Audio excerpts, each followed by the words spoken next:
My free history. Little Jim is gone now, but I'm going to continue anyway. Perhaps his mother is eager to know what the heck just happened. The last time we left off, little Jimmy was just dragged off through the institution of Devshirme. It is worth investigating what Devshirme exactly is and how it proceeded. Aside from Panchik, Devshirme is the second way of making new Janissaries. It originally started before 1400, shortly after the founding of the Janissary Corps. It was codified in 1402 after the Battle of Ankara, in which Sultan Bayezid suffered a crushing defeat, but became more commonly used only in the second quarter of the 15th century. It was probably Murad II who systematized this institution around 1420 by applying it on a regular basis. How often such a gathering was held depended on the need for soldiers, but it appears to have happened at least every 5 years. Here, note again the number provided by the Quran that allows the Sultan to take 1/5 of all booty. Some researchers claim a connection, but it is more likely that there is none at all, and the time interval was determined according to the demand for new recruits as well as the time it took to make them into proper soldiers. I need to give a warning here. We probably are on the path to a lot of emotions. Of course, this is understandable. There will be a video at some later date where we will delve deeper into judging Devshirme, and I will also provide my own point of view. For now, here is a quote of Goodwin describing that institutions like Devshirme were more common than we would like to think. Although the recruitment of children has been regarded as shocking, it was an old concept. The Mughal rulers enlisted children taken in war and bought others from their parents in time of famine, a custom which was Hindu in origin. Later, Peter the Great was to call up able-bodied Russian boys at the age of 10 in order to educate them for his army, which was hamstrung by illiteracy. In the Balkans, there was a reservoir of manhood which the Byzantines themselves had tapped.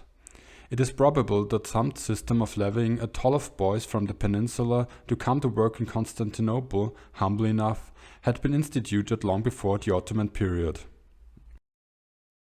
Common or not, we will stay with the Ottoman case. Therefore, we will look more closely at how Devshirme proceeded. At first, it was only carried out in the European parts of the empire, but in the early 16th century, Selim I expanded the gathering into Anatolia, where some Christian population was available too. Nevertheless, the same rules applied. A gathering started on order of the Aga of the Janissaries. Then a Janissary officer, supported by some subordinates, visited occupied villages.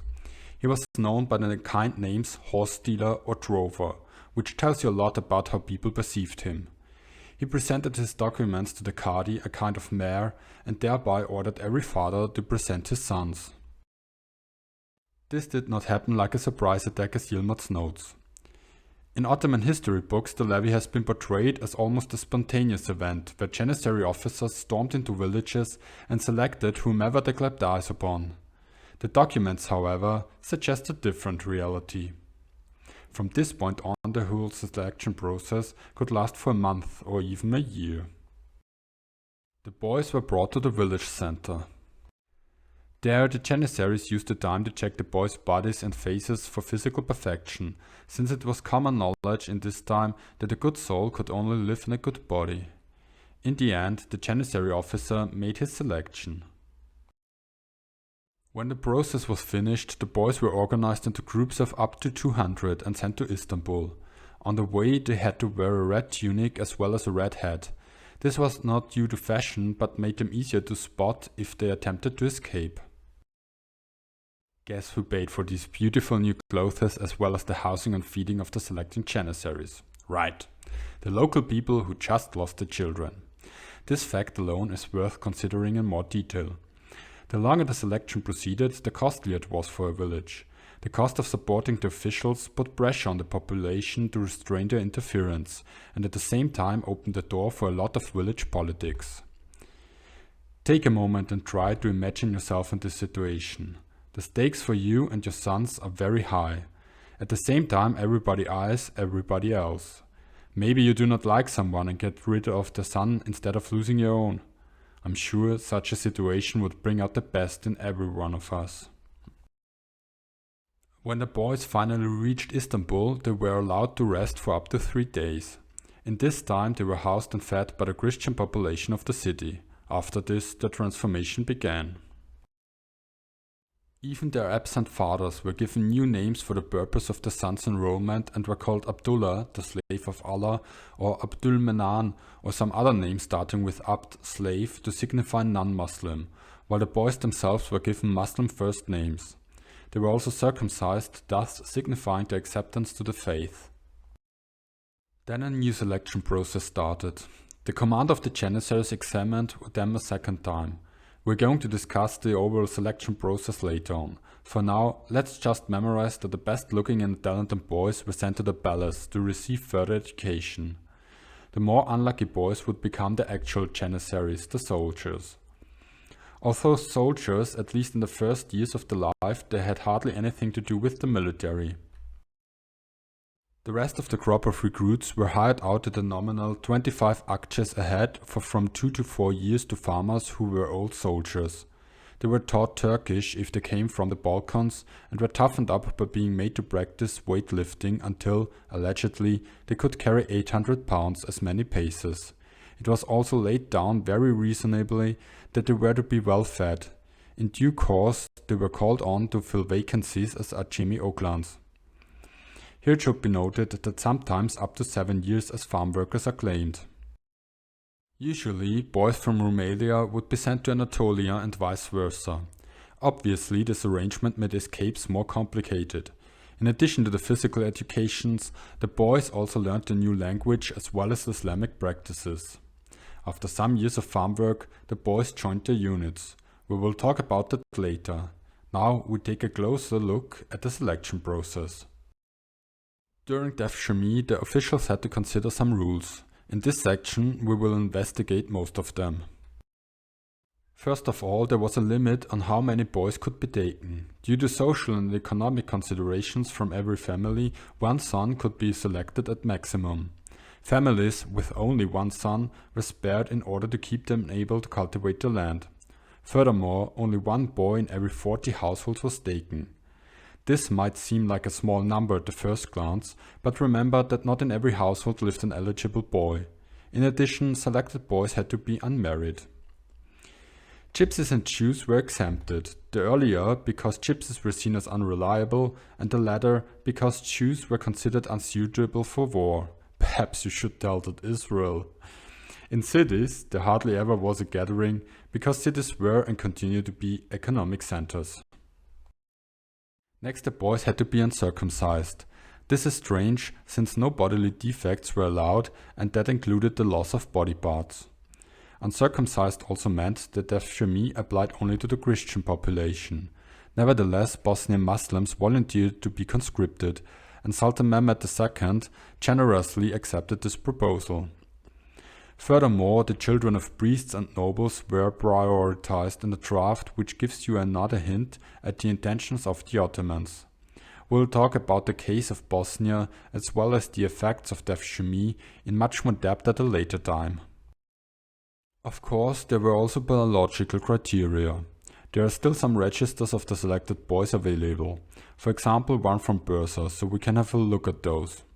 The age of the drafted boys varied widely, between 8 and 20 years being the extremes. Additionally, we have data on the hair and eye color, but I think it is not a big surprise that most of the children from Bursa had a brunette complexion, black, brown or hazel eyes and dark or auburn eyebrows. The boy's height was also a critical factor in the selection process. The culture in those days expected 2 small boys to be stubborn, while 2 tall ones would look goofy. So most boys had average height, although the registers show that the officials chose tall boys too, but hardly any small ones. Since in the registers scars were recorded in order to make it easier to find the boys if they ever ran away, we know that many boys had some. Some had their origin in illnesses like the plague, but 2/3 were due to fights or work. Life must have been brutal in those days. Maybe the Janissaries even preferred to select boys with scars, since this proved the tendency to fight. Intelligence was also taken into consideration. But how to determine that? Intelligence was assessed by the art of phrenology practiced, one imagines, with the help of experience and a shrewd eye. It is unlikely that the village idiot was recruited, however promising the ordering of the bumps on his head, while many able boys clearly were. Every year between 1,000 and 8,000 boys had to endure this procedure. This means that overall between 500,000 and 2 million became Devshirmes overall. And this probably is a good place to take a look at what we learned today. We took a deep dive into the origins and the procedure of Devshirme. Now we will sum up what we learned, and that means it is time and time again. The beginnings of the Janissaries lie somewhere after 1370, when the Sultan formed a new military unit.